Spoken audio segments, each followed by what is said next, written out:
Good evening, children. So, we are again back in our bio class.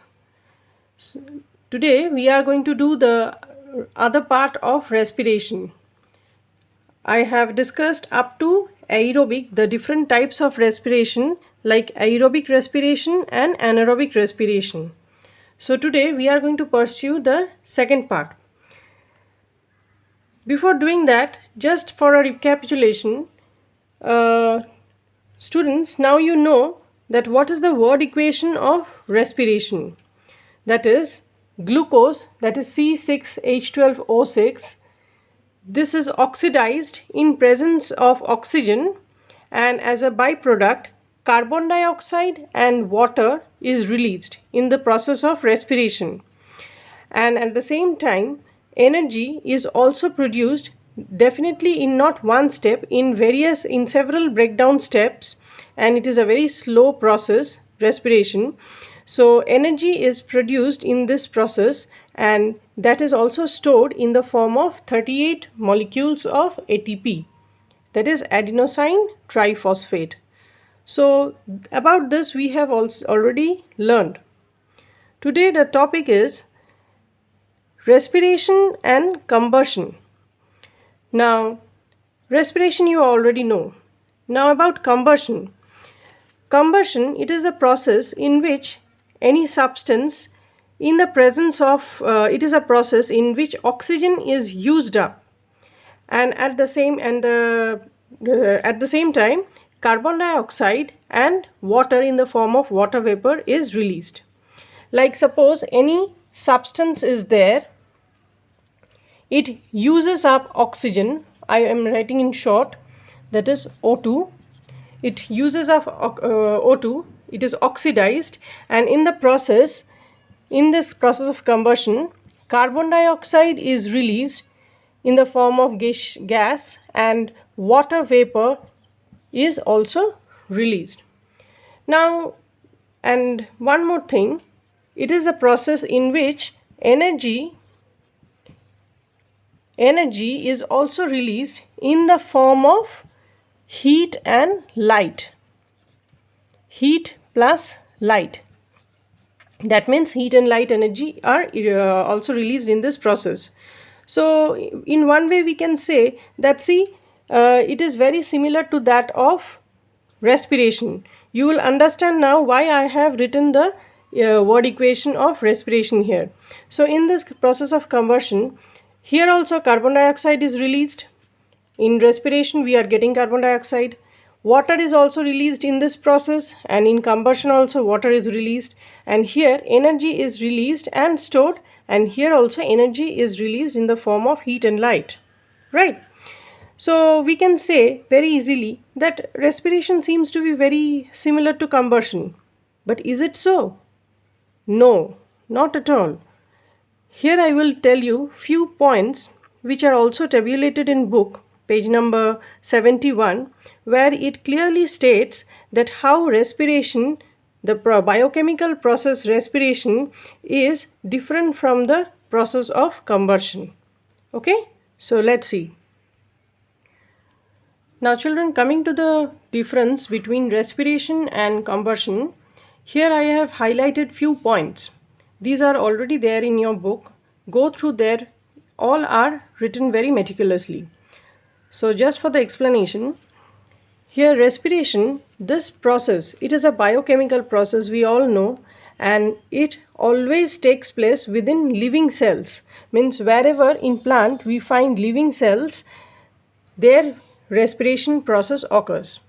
Whereas in case of combustion, it does not involve any living cells. As you know, combustion can happen in case of a paper, in case of a cloth. So combustion is a process which does not involve any living cells, right? Then respiration, it is a process that occurs throughout the day and in a normal temperature, normal room temperature. Whereas combustion, it is very well understood that obviously it has to happen at a very high temperature. For combustion, high temperature is needed, whereas respiration occurs at a room temperature. then respiration is a very slow process. It happens gradually, step by step, and the energy that is released, I will come to it, that is also released in steps gradually. So it is a very slow process. Whereas combustion is a very fast process. The moment it comes in, the substance comes in presence of oxygen and fire, then this process combustion, whenever the substance in presence of oxygen, it gets oxidized immediately and heat and light are produced. So this whole process occurs very fast. So it is a very fast process. Okay. Coming to the next one, that is release of energy. We find from the equation that in both the process, energy is released. In respiration, the energy that is stored within sugar, that is broken down in several steps in presence of other substance, and this energy is stored. So that this energy does not get wasted, it is stored in the form of ATP for further use of the plant. But in case of combustion, what happens when this process occurs? Here also energy is released in the form of heat energy and light energy, but this energy cannot be stored. They are wasted in the process. Okay. So here in respiration, the energy is released in several steps, and it is a very slow process, and the energy released can also be stored. Whereas in case of combustion, the energy is released very fast directly in one step, and here the heat and light energy usually that is produced is not stored, it is wasted. Then coming to the next point, that is respiration involves enzymes. Now what is this enzyme? Enzymes are certain substances that are produced by living organisms and that acts as a catalyst, means which helps to promote the reaction. It acts as a catalyst that helps to promote any biochemical reaction. So this is a biochemical reaction, and energy is a substance that is released by the plant, and this helps to promote this reaction. That means release of oxidation of glucose. So combustion, as you can understand, in this process no enzymes are involved. Then in respiration, energy is already stored in the carbohydrate, that means glucose, C6H12O6, whose oxidation results in the release of carbon dioxide and water vapor. And this process occurs in many steps. As I told you before also, this oxidation of the carbohydrate results in the release of energy in number of steps. Whereas in case of combustion, here also carbon dioxide and water is released, but this happens by the combustion of the substance in a single step. So these are the main difference between respiration and combustion, and these are already jotted down in the book. You have to go through each of the points. Next, coming to the concept of respiration in plants and where it occurs. So let's see. Now, in case of respiration in plants, we know respiration is a process which takes place inside cells. That means in all living cells, respiration takes place. So respiration, we all know that these living cells are present in almost every part of a plant. Like we can see respiration taking place if we start from the very base of the plant. Respiration takes place in root, in stem, then it takes place in leaf, bud, flower, and even in fruit. Why? Because this living cell is present in each and every part of this plant. So respiration takes place throughout the day in each of this part. Now, the respiration occurs in different part in different way. That is what I want to discuss now. Now respiration mainly occurs more, that means the rate of respiration increases in those part of the plant where we find actively growing cells. Now already we know that which are the parts where we find actively growing cells. One is this shoot tip, these tips where meristematic tissues are present, and in this root tips where this meristematic tissues are present. We have already gone through these parts, right? So wherever we get actively growing cells, then in the stem, this is also one area. So in all these areas, the highest rate of respiration is found. Okay. Now respiration in leaves. Now we know that in animals have specialized organ to carry out this process of respiration, like they have lungs, they have other fish have gills. So plant, they don't have any specialized organ. The main mode of respiration occurs through stomata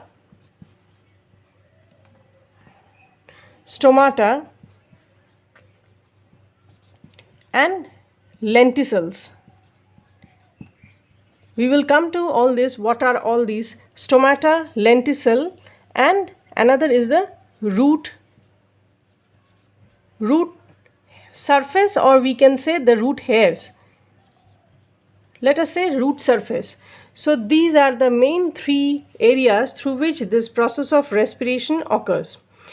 I have already discussed how through this stomatal opening gaseous exchange occurs. In respiration, the gaseous exchange occurs through the process of diffusion, right? And how this diffusion occurs through the stomatal opening, this part I have already discussed in one of my video in photosynthesis.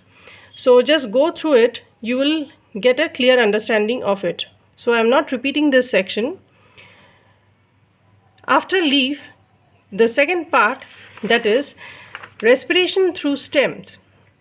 Now in growing plants or in trees, usually the stem of the plant and the roots, they get matured and they develop a very thick bark like structure, a thick covering that is known as bark. Okay.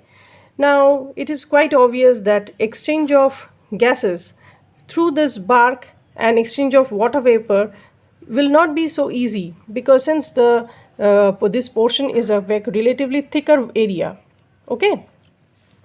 So in that case, what happens, usually this bark has very minute opening on them, which we can see because they are relatively big in size. So these minute pores, they are known as lenticels, which I told you just now. Stomata we have already discussed earlier, and these small openings that are found on the bark of woody stems are known as lenticels.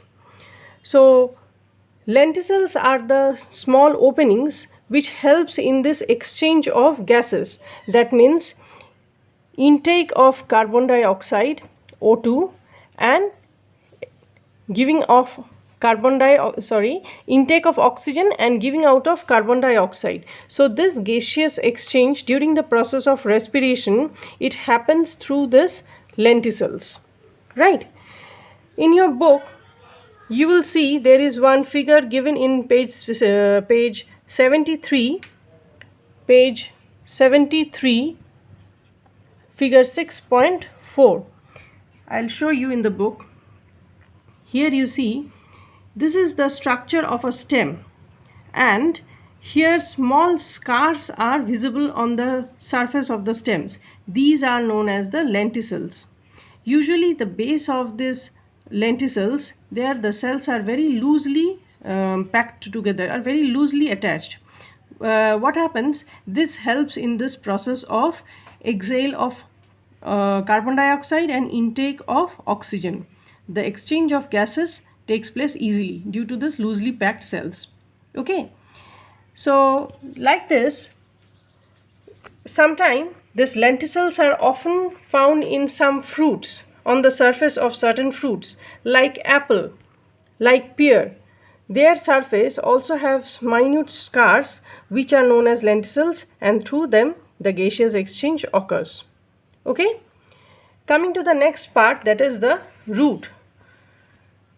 Now, roots, what happens in the soil, if this is the soil part, in soil, within the soil particles, air is packed. The air is trapped inside the soil, and there are minute root hairs in where we find in this root. These root hairs, what they will do, they will absorb the oxygen. They will absorb the O2, oxygen, from this air present within the soil, and this oxygen will be transported and distributed throughout the entire part of the root. Okay. Now, once the respiration has occurred, this oxygen, the carbon dioxide that is produced in this process, they will be again diffused. If suppose these are the root hairs, these root hairs will again diffuse out carbon dioxide, CO2, in the air that is present within the soil. So this is how respiration occurs through root. But this is a very general process. This happens in case of most of the plant, but there are some plants which we find in salty water, like they are known as the mangrove plants. These plants, I'll show you the picture in your book, like this one. So this is the picture. Now these are the plants which grow in salty water, as we find in Sundarban areas, and there have specialized roots which grow above the water surface. What they do is these specialized roots are known as the pneumatophores. Here you see it is pneumatophores, and these pneumatophores, they have very minute spores on their surface. Through this surface, the gaseous exchange occurs during respiration. Right? So this is how mangrove plants breathe, or mangrove plants respire, we should say. Okay. So this is all about the process of respiration that occurs in different parts of the plant, like the root, leaf, stem, flower, buds, and fruits. And one more thing, in germinating seeds also, we find that experimentally it has been proved that germinating seeds also respire. So this was all about the second part of respiration. So we will discuss about the difference between respiration and photosynthesis in the next video. So till then, thank you. That's all up to here. Thank you.